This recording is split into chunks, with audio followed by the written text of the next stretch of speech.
Hi, my name is Peter Tran, And I am Josh Lara. and this is our psychology in film assignment.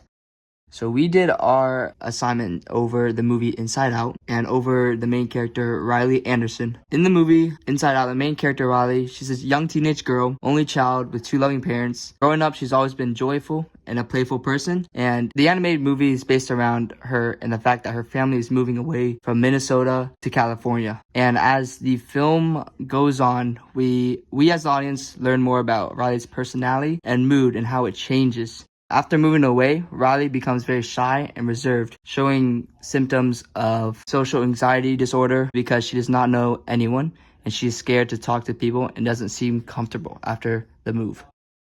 So on to the diagnosis. For her disorder, we decided that she has developed a social anxiety disorder. So social anxiety disorder is avoidance and fear of human interaction or social situations. People with social anxiety are more introverted and reserved, and it can lead to panic attacks, which is what Riley experienced in the movie. On to culture and diagnosis. The film's culture is very traditional to our modern day. Social norms and roles are the same as it would be in real life. If Riley did go to therapy, her diagnosis would most likely say that she developed social anxiety disorder. She became introverted, like I said. She had fear of talking to new people, disliked social interactions, and many more symptoms. I think that this disorder is diagnosed in all cultures. I believe that is true because avoiding all social contact is overall unhealthy and unrealistic in our modern day culture. In all cultures, social interactions is normal and should be frequently practiced. Some stigmas to social anxiety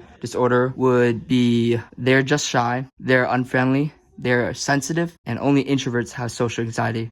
And on to evidence. Some evidence that might suggest that she has social anxiety disorder is that she has fear of negative evaluation and avoidance of social situations. Fear of negative evaluations is when an individual becomes extremely distressed about how others perceive them. Avoidance of social situations is when an individual is uncomfortable in social situations and goes out of their way to not be in one. And inside the film, Riley is definitely worried about making friends at her new school after moving and panics when she has to introduce herself to the class. This definitely shows fear of negative validation, and for avoidance of social situations, Riley avoids going to hockey tryouts and overall talking to her parents. A symptom Riley might not show is sweating or trembling. People with social anxiety disorders usually sweat or tremble when nervous or uncomfortable, but in the film, Riley does not do this.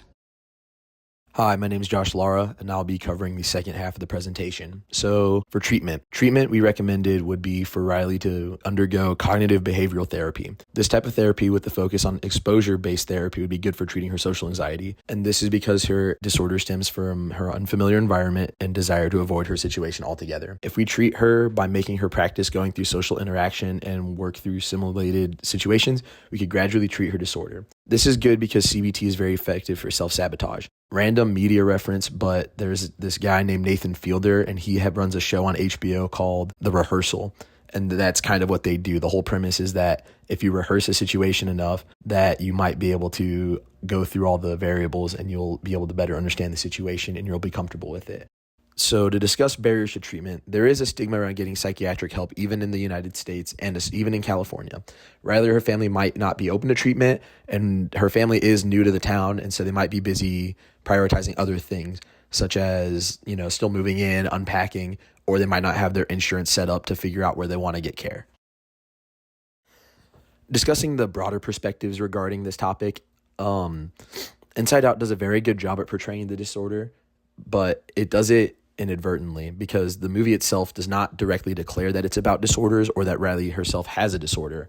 Instead, we get to take a look into her mind literally as we get to watch her emotions run around and run wild and go through all of the situations Riley gets herself into.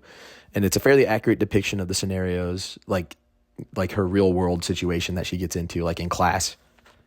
So influence on understanding. Inside Out does achieve its goal of giving children a look into the brain, and it honestly is a really easy to digest take on emotion and the human experience. So discussing, does Riley have a disorder? In a different culture, we likely would not consider Riley having disorders because her avoidance of situations might appear quiet, because in the US we do have a tendency to overanalyze situations. And so And combined with the American culture that is kind of loud and outgoing, we would see this as a disorder, but a quieter society might not see it as a disorder, or a society that does not place as much importance within social disorders. And so finally, these are our APA citations. Thank you.